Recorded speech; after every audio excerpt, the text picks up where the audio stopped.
You ever notice? Some people say they believe in manifestation, the power of words, the law of attraction, energy, consciousness, the law of assumption, but then all day long they rehearse fear. This is terrible. We're doomed. They never listen. You have no authority. Oh my gosh, they're so messed up. We're always late. Everything's in chaos. I'm so tired. And listen, I guess they're proving it to themselves. And this is not about judging people. This is about awareness because most people are not consciously creating their emotional state. They are unconsciously repeating conditioned nervous system patterns. That's huge. A person can consciously believe in positivity while unconsciously practicing negativity. And honestly, most humans are doing exactly this. Because belief alone changes very little. Practice changes people. Repetition changes people. Nervous system conditioning changes people.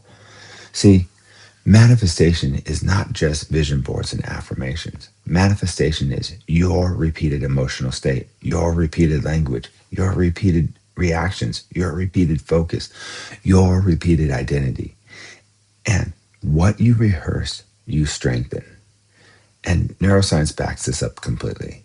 The brain wires through repetition, not intention alone. So if somebody says, I believe words create reality, but spends all day catastrophizing, well, I guess they are creating their reality, but they want to create something beautiful and wonderful in their lives and they're catastrophizing. This is where their nervous system is still rehearsing survival. It's not evil. It's not wrong. That's just conditioning.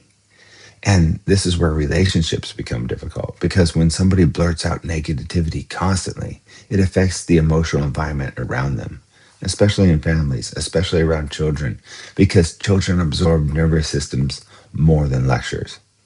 Children absorb nervous systems more than lectures. You can tell the child, be calm, be calm. But if your energy of panic or anger, they learn panic or anger. You can tell the child, be positive. But if your nervous system constantly rehearses stress and negativity, they learn stress and negativity. And adults do this too. Human beings emotionally entrained to each other constantly. That is why one negative person can drain an entire room, and one grounded person can calm an entire room. You know, it's like, I'm here to give, not to receive. And here's where this gets important.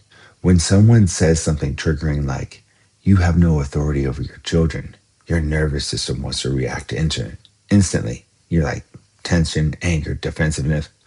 Screw you, you know. Or maybe you're laughing like, yeah, oh my gosh, I don't. Oh, what have I just created? And honestly, these are human reactions.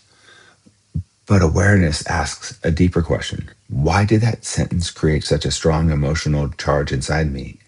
You know, did I get angry? Did I confirm it with humor?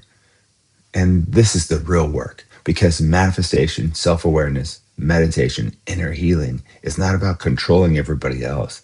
It's about becoming harder to emotionally hijack. That's power. And most people never train this. They let random comments dictate their entire nervous system. One sentence ruins their day. One opinion ruins their peace. One criticism sends them spiraling. And then they wonder why they feel emotionally exhausted all the time. You cannot build a peaceful life with an untrained nervous system. You just can't. So, what do you do instead? You pause. You breathe.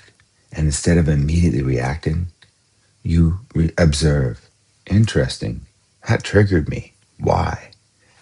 What belief inside me got activated? That awareness changes everything because now you are no longer unconscious.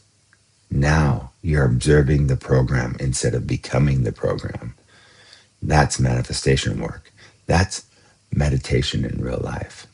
Not sitting on a mountain pretending to be enlightened. I'm talking about real life, real triggers, real people, real nervous systems. And here's another important truth. Most criticism is autobiography. People project their conditioning, their fear, their pain, their upbringing, their stress, their emotional patterns. Sometimes people constantly speak negativity because negativity is how they learn to bond.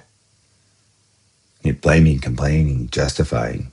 Oh man, if I blame, complain, or justify, if I just show myself who I am and other people show me who they are. Think about that. Some families bond through complaining, through stress, through gossip, through predicting disaster, through criticism. So when you stop participating in negativity, it can actually make people uncomfortable because unconsciously they think, wait, well, why are you joining me emotionally? That's deep. And this is why you do not shame people for being negative. You don't become spiritually arrogant. You don't become unconscious and you're unconscious. That's ego wearing spiritual clothes. Instead, you model a different nervous system, calmer, more intentional, more solution focused, less reactive. You become the emotional thermostat instead of the emotional thermometer. A thermometer reacts to the environment, a thermostat changes the environment. That's leadership. And if you want to help someone grow, lecturing rarely works. Awareness works better. Questions work better. Things like, do you notice how often we predict negative outcomes? If words matter, what reality are we feeding? What if we practice speaking more towards solutions? I'm training myself to stop rehearsing fear. And another thing is, what possibility are we creating? Is that the possibility we want to create? Notice that language. You're not attacking, you're inviting awareness. That's powerful because real growth usually happens through curiosity, not shame. And honestly, you cannot force another adult to become conscious. You can inspire, you can influence, you can model. But every person has to choose awareness themselves. Otherwise, you'll spend your whole life trying to emotionally regulate another person. And that becomes exhausting. So the real practice is this: protect your nervous system without becoming cold. Stay compassionate without absorbing chaos. Stay aware without becoming arrogant. Stay grounded without needing to control everybody else. That's emotional maturity. That's manifestation in action, not fake positivity, not denial, grounded awareness. And remember this: your words matter, but your nervous system matters even more because people may forget what you said, but they remember the emotional atmosphere around you. Children remember it, partners remember it, friends remember it, your body remembers it too. So train your speech, train your reactions, train your breath, train your awareness. Not perfectly, consistently, because every moment you are either rehearsing fear or rehearsing peace.